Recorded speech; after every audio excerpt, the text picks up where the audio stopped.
The more you rehearse the worst-case scenario in your mind, the more your nervous system believes it's real. And when your brain believes the threat is real, it floods your body with signals to retreat. Heart racing, breath shallow, muscles tense. Suddenly, you're not living in the present.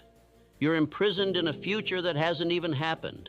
And in that state, even the smallest step forward feels impossible.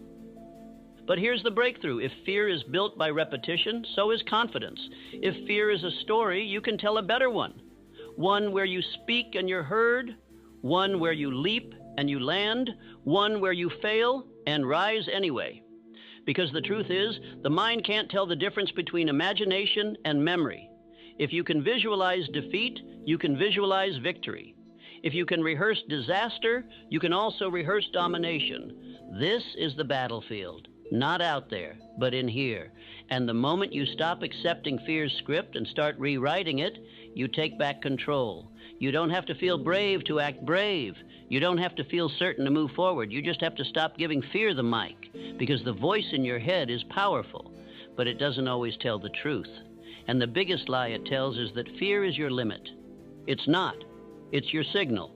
It's the flag that says you're standing at the edge of your growth. And what happens next? That's up to you. Fear grows in the dark, in silence, in avoidance. The more you run from it, the bigger it gets. The more you try to outthink it, the louder it becomes. Because fear doesn't shrink with time. It shrinks with exposure. And this is where most people get it wrong.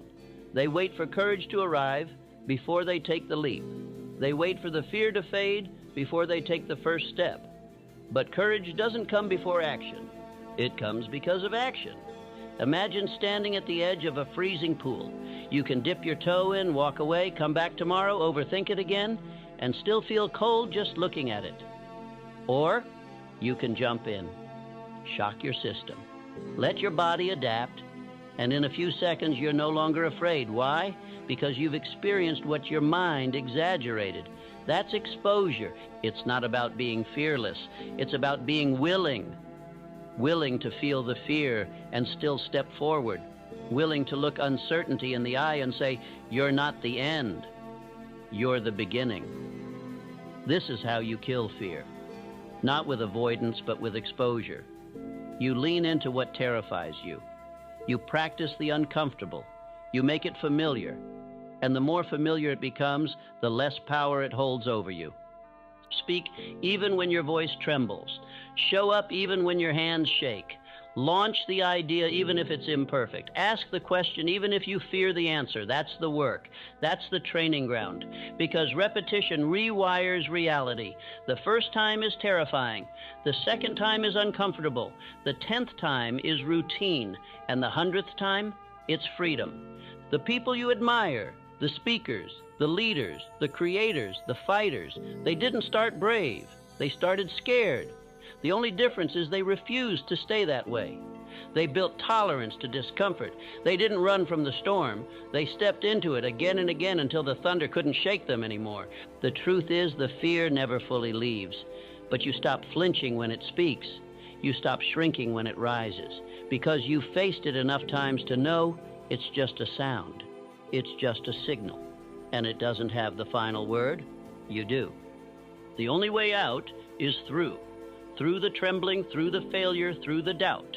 You walk straight into the storm, not because you're unafraid, but because you know the other side of fear holds the life you haven't lived yet. And that's a price worth paying. If you want to kill fear, you must go to its source, your mind.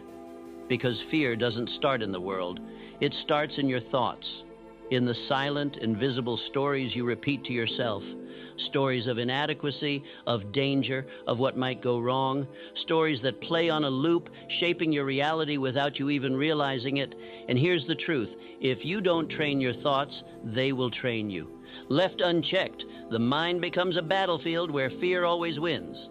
But you're not here to be ruled by fear. You're here to reclaim your mind, to take back the pen and write a new script.